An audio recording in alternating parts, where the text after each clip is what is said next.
تو پھر ہم نے اس منصب کا بھی لحاظ کرنا ہے کہ میں روزے دار ہوں. پھر خالی بھوکے پیاسا نہیں رہنا. رسول پاک صلی اللہ تعالیٰ علیہ وآلہ وسلم نے پتہ ہے روزے دار کی فضیلت کیا بیان فرمائی؟ اللہ کے محبوب صلی اللہ تعالیٰ علیہ وسلم فرماتے ہیں کہ رب فرماتا ہے ابن آدم کا ہر عمل اس کے لیے ہے، روزہ میرے لیے. اور فرمایا میں خود جزا دوں گا روزے کی، میں خود جزا دوں گا روزے کی. اور حضور فرماتے ہیں روزہ ڈھال ہے. جو شخص روزہ دار ہو وہ بےہودگی سے، فحش گوئی سے اجتناب کرے. اور اللہ کے محبوب صلی اللہ تعالیٰ علیہ وسلم فرماتے ہیں اگر کوئی شخص اسے گالی دے، اگر کوئی شخص اس سے جھگڑا کرنا چاہے تو پتہ کیا جواب دے؟ اسے کہے بھئی میں روزے دار ہوں، میرے منصب کا تقاضا نہیں کہ میں تیرے ساتھ الجھوں. اور رسول پاک صلی اللہ علیہ وسلم فرمانے لگے اوہو اتنی بڑی بات.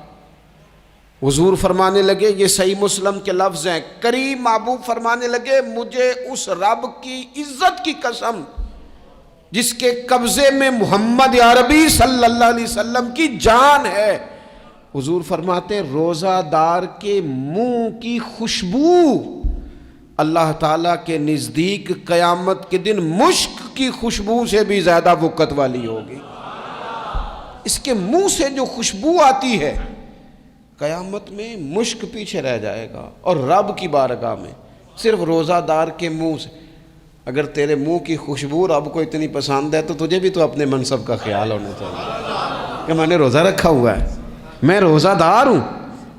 اور میرے نبی پاک علیہ السلام کے یہ دو لفظ ہیں نا، وہ صوفیاء ہیں نا اللہ کے نیک بندے جو ساری زندگی تڑپتے رہے کہ کبھی یہ حقیقت منتظر نظر آنا لباس مجاز میں، کبھی مالک ایک دفعہ کبھی تیرا جلوہ ملے، کبھی یہ حقیقت منتظر نظر آنا لباس مجاز میں. لاکھوں سجدے تڑپ رہے ہیں میری جبین نیاز میں. اور جو ساری زندگی کہتے رہے کہ ہم تو عمر دراز مانگ کے لائے تھے 4 دن، 2 آرزو میں کٹ گئے، 2 انتظار میں، کہ دیکھو انہیں انعام ملنے لگا ہے. جو اس کی راہ کے سوالی تھے، جو اس کے رستے کے مسافر تھے، جو اسے پانا چاہتے تھے، جو اس کی دید کرنا چاہتے تھے، جو اسے ملنا چاہتے تھے، میرے رسول پاک علیہ السلام نے فرمایا روزہ دار کو 2 خوشیاں ملیں گی. ایک خوشی اس وقت ملتی ہے جب وہ افطار کرتا ہے، اور فرمایا ایک خوشی اس وقت ملے گی جب وہ اپنے رب سے ملاقات کرے گا، جب وہ اس سے ملے گا تو اس وقت روزہ دار کو خوشی ہوگی. میرے دوستو خوشی تو جو ہوگی سو ہوگی، لیکن یہ لفظ بڑے حسین نہیں کہ روزہ دار کی رب سے ملاقات ہوگی. یہی لفظ بڑے باکمال نہیں. ایک روایت میں تو یہ ہے نا کہ روزہ میرے لیے ہے میں اس کی جزا دوں گا، اور ایک روایت میں یہ ہے کہ روزہ میرے لیے ہے اور رب فرماتا ہے میں خود روزے کی جزا ہوں. یعنی باقی نیکیوں پر ثواب ملے گا، روزہ رکھنے والے کو رب رحمان ملے گا. نبی اکرم صلی اللہ تعالی علیہ وسلم کے امت کے صوفیاء نے نا کچھ چیزوں کو بڑا کھولا ہے. عارف رومی کہتے ہیں کہ ایک دن نا محمود غزنوی نے خزانوں کے دروازے کھول دیے اور فرمایا بھئی میں نے آج ہر چیز کھول دی ہے، جو جس چیز پہ ہاتھ رکھے گا وہ اسی کی ہو جائے گی. لوگ دوڑے، کوئی سونے کی طرف، کوئی چاندی کی طرف، کوئی جائیدادوں کی طرف، کوئی خزانے کی کنجیوں کی طرف، کوئی بڑے بہترین گھوڑے اور اونٹوں کی طرف. لوگ دوڑ گئے، جو جس پہ ہاتھ رکھے گا اسی کا. سب بھاگ گئے. ایاز بیٹھا ہے، نہ وہ حسن میں رہی شوخیاں، نہ وہ عشق میں رہی گرمیاں، نہ وہ غزنوی میں تڑپ رہی، نہ وہ خم ہے زلف ایاز میں. وہ لذتیں کہاں. ایاز چپ کر کے بیٹھا ہے. پھر محمود نے ایاز کی طرف مخاطب کر کے کہا ایاز اٹھنا نہیں، آج لوٹ سیل لگ گئی ہے، جو جس چیز پہ ہاتھ رکھے گا اسی کی. ایاز کہنے لگا بات پکی ہے نا.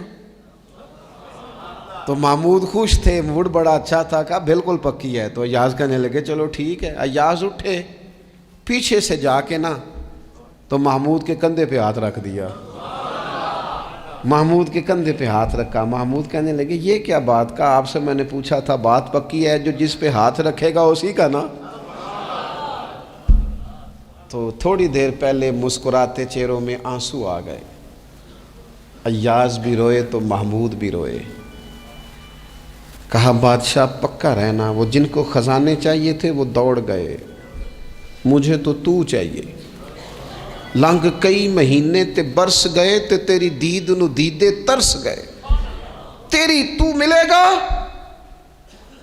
تو پھر کہا محمود نے، اس نے کہا میں وعدہ کر چکا تھا، بس ٹھیک ہے، باقیوں کے خزانے اور میں تیرا طے ہو گئی. فرمایا باقی نیکیوں پر ثواب ملے گا اور روزہ رکھنے والے کو رب رحمان ملے گا، اللہ کا قرب ملے گا. دیکھو نا، وہ خاص انسان کو کیفیت حاصل ہوتی ہے روزے میں، رب کے ہونے کا یقین. وہ جو صوفیاء کہتے ہیں نا مراقبہ کرو، وہ نصیب ہوتا ہے.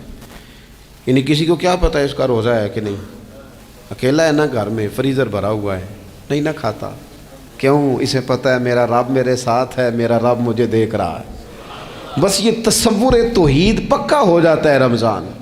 تو پھر اللہ تبارک و تعالیٰ کی بھی خاص رحمت اور کوئی خاص ہی اعزاز. حضور فرماتے ہیں جنت کے کئی دروازے ہیں، ایک باب الریان ہے، اس سے صرف روزہ دار گزریں گے. آواز ہوگا روزے والے آ جاؤ، وہ آ جائیں گے. فرمایا اس خاص دروازے سے گزرو. جب گزر جائیں گے تو فرمایا بند کر دو بھائی، اور کوئی نہیں گزرے گا یہاں سے. دروازہ ہی مخصوص ہے، ان کا اعزاز ہی ذرا زیادہ ہے. تو میرے عزیز، رمضان شریف کے اندر وہ منصب کا بس خیال رکھیں کہ میں روزہ دار ہوں، اس احتیاط کے ساتھ. اور دوسری جو رمضان کی چند عبادات ہیں نا، سب سے پہلی تو میں عرض کروں گا تراویح کے حوالے سے. یہ بات یاد رکھ لیں کہ نبی پاک علیہ الصلاۃ والسلام نے فرمایا جس نے ایمان اور احتساب کی نیت کے ساتھ رمضان میں قیام کیا، اللہ اس کے پچھلے سارے گناہوں کو معاف فرما دے گا. اور ایک مقام پر نبی پاک صلی اللہ تعالیٰ علیہ وسلم نے بیان کیا، یہ مشکات میں موجود ہے. حضور فرماتے ہیں رمضان اور قرآن دونوں قیامت کے دن بندے کی شفاعت کریں گے. رمضان کہے گا یا اللہ میں نے اسے دن بھر کھانا کھانے سے باز رکھا اور تیری بارگاہ کے حکم کے مطابق اس نے اپنے آپ کو ان چیزوں سے بچا کے رکھا. اور قرآن کہے گا مالک رات میں نے اسے نیند سے روکے رکھا. کیا مطلب؟ اس نے کھڑے ہو کے عبادت کی.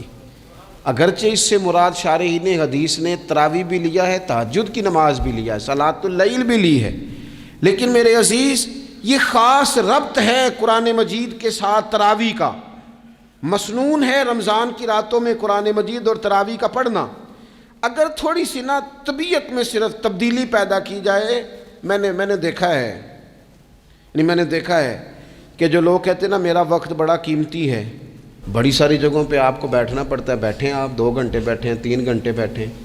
میں نے دیکھا ہے لوگ جاتے ہیں کسی دفتر میں تو رات کو ہی چلے جاتے ہیں اس علاقے میں، کھڑے ہیں، پاسپورٹ کے دفتر کھڑے ہیں، شناختی کارڈ کے دفتر کھڑے ہیں، امیگریشن کی لائنوں میں کھڑے ہیں.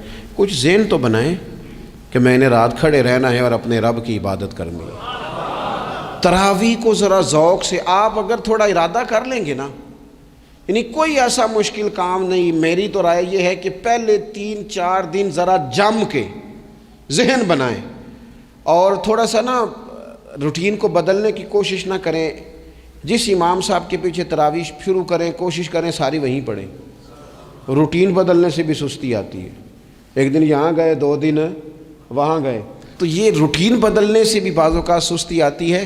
کوشش کریں ایک جگہ پہ قرآن شریف سننا شروع کریں اور پھر پورا قرآن مجید وہیں پہ سنیں اور تھوڑا ذہن بنائیں. میں نے دیکھا ہے ہمارے استاد صاحب اس طرح کیا کرتے تھے کہ بہت تھوڑا کھانا افطاری کے وقت، تھوڑا، اور ان سے کہا جاتا آپ بزرگ آدمی ہیں، اتنا کم کھانا کیسے نظام چلے گا؟ تو فرماتے تھے میں 1 چپاتی اور آدھی چپاتی کھا لوں گا لیکن تراویح کے بعد. اب اگر زیادہ کھانا کھاؤں گا تو طبیعت میں سستی آئے گی، میرے لیے کھڑا ہونا مشکل ہو جائے. سادہ سا کھانے کے ساتھ افطاری کی جائے گی.